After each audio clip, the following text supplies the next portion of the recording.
اسے قرآن کیا کہتا ہے؟ طاغوت. اور جب تک آپ اس طاغوت کا انکار نہ کریں آپ کا ایمان ہی نہیں.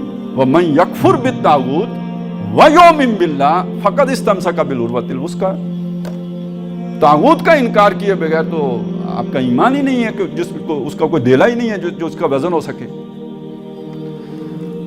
تو اب آ جائیں اس چیز کی طرف میں جو آپ کے سامنے رکھنا چاہتا ہوں کہ جو ایگزسٹنگ سسٹم ہے قرآن کی روح سے یا فتنہ ہے یا فساد ہے یا طاغوت ہے. ٹھیک ہو گیا؟ یہاں تک تو ٹھیک ہو گیا. اب آگے ٹھیک نہیں ہے. مجھے جو اللہ نے صلاحیتیں دی ہیں, مجھے جو اللہ نے قابلیتیں دی ہیں, جو مجھے اللہ نے تعلیم دی ہے, جو مجھے اللہ نے دماغ دیا ہے, وہ میں نے ایک امتحان دے کے تو اپنی ساری یہ سروسز اس سسٹم کو پرووائڈ کر دی ہیں کہ آپ مجھے بدلے میں تنخواہ دیجیے گا مہینے کے بعد 1 تاریخ کو, تاکہ میں ذرا عیاشی کروں, اور باقی جو میرے پاس تھوڑا بہت وقت بچے گا اس میں میں انشاءاللہ تعالیٰ اقامت دین کی جد و جہد بھی کروں گا. ہاں جی, سمجھ آئی میری بات کی؟ یہ میں اپنی بات کر رہا ہوں اور آپ کی بات کر رہا ہوں. یہ اب میں اس طاغوت کی بات نہیں کر رہا ہوں. میں بھی طاغوت کا نوکر, آپ بھی طاغوت کے نوکر, اور اس کے بعد پھر اقامت دین کی کیا حیثیت رہ جائے گی؟ اس میں جس طرح ہم نے اسلامی بینکنگ نکالی ہے نا, اسی طرح کھینچ تان کر ہم یہ نکالتے ہیں کہ چلیں جی کچھ بھی ہے, تھوڑے سے تو مسلمان ہیں نا, آخر وہ دفعہ تو ہے نا, کوئی قانون یہاں قرآن و سنت کے مطابق خلاف نہیں بنے گا. میں اس طرح کی چیزیں کھینچ تان کر کے ہم اس کا جواز نکالتے ہیں. میں یہ نہیں کہتا کہ آپ بالکل بھوکے مر جائیں, لیکن یہ کہ جو ہم کما رہے ہیں اس پر اترائیں نہ, جو ہم نوکریاں کر رہے ہیں اس پر فخر نہ کریں. یہ وہ مجبوری ہے, اضطرار ہے, اور کوئی آپ کے پاس حل نہیں ہے.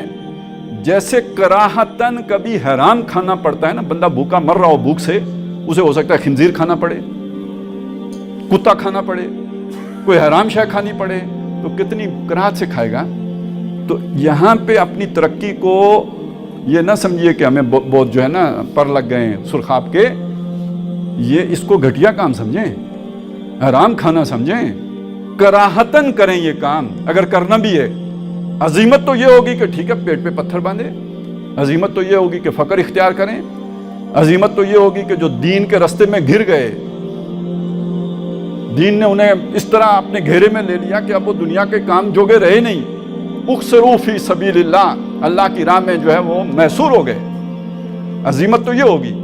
لیکن یہ کہ اگر کوئی ٹھیک ہے اپنی مجبوری بچے پالنے کے لیے کرنا پڑتا ہے, تو پھر کم از کم سوچ تو واضح ہو نا کہ یہ میں مجبوراً کر رہا ہوں, بالکراہ کریں.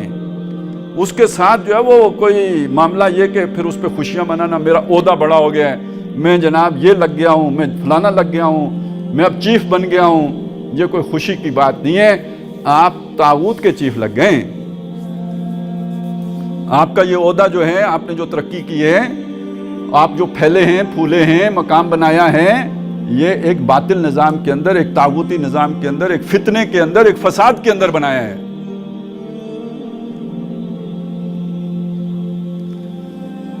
تو یہ اگر ہماری زندگی کا رویہ ہوگا تو ہم اقامت دین کر رہے ہیں بھائی. اگر ہم اس کا انکار کیے بغیر, پھر یوں سمجھیے وہ ہمارا جو محاورہ نہیں ہے تھوک تھگڑی, ایک تو پکی پیوند لگاتے ہیں نا جسے ٹانکا لگا کے لگاتے ہیں اچھی طرح سے, اور ایک پیوند وہ لگتا ہے کہ بھائی وہ تو نہ سوئی ہے نہ دھاگا ہے, آپ نے بس تھوک لگایا اور کپڑے کے اوپر دوسرا کپڑا چپکا دیا اور سمجھا یہ بڑا مضبوط پیوند لگا ہے. وہ تو جب وہ آپ کی تھوک سوکھے گی تو پیوند بھی گر جائے گا. تو یہ تھوک تھگڑی ہے. یہ کوئی جو ہے کوئی مضبوط کام نہیں ہے, کوئی مستحکم کام نہیں ہے. اور اگر آپ کو میری بات کوئی اجنبی بات لگے تو پھر دوبارہ وہ جو 4 بنیادی اصطلاحات ہیں جا کے وہ پڑھ لیجئے. لٹریچر تو ہمیں یہ بتاتا ہے بھائی, کتاب تو یہ بتاتی ہے, قرآن بھی یہی بتاتا ہے. اچھا اب آ جائیے کہ آپ کو یہ بات اگر اجنبی لگے, اور یقیناً لگنی چاہیے, اگر نہیں لگی تو پھر میری بات سمجھ میں ہی نہیں آئی. ضرور لگنی چاہیے کیونکہ ہم تو معروف کسی اور شے کو بنا کے بیٹھے ہوئے ہیں.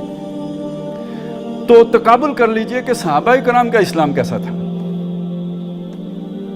بیچ میں تو آپ کو گڑبڑ نظر آ جائے, یہاں تو وہ بھی لوگ ہیں جنہوں نے انگریز کی فوج میں بھرتی ہو کے جا کے خانہ کعبے پہ گولیاں چلائی ہیں.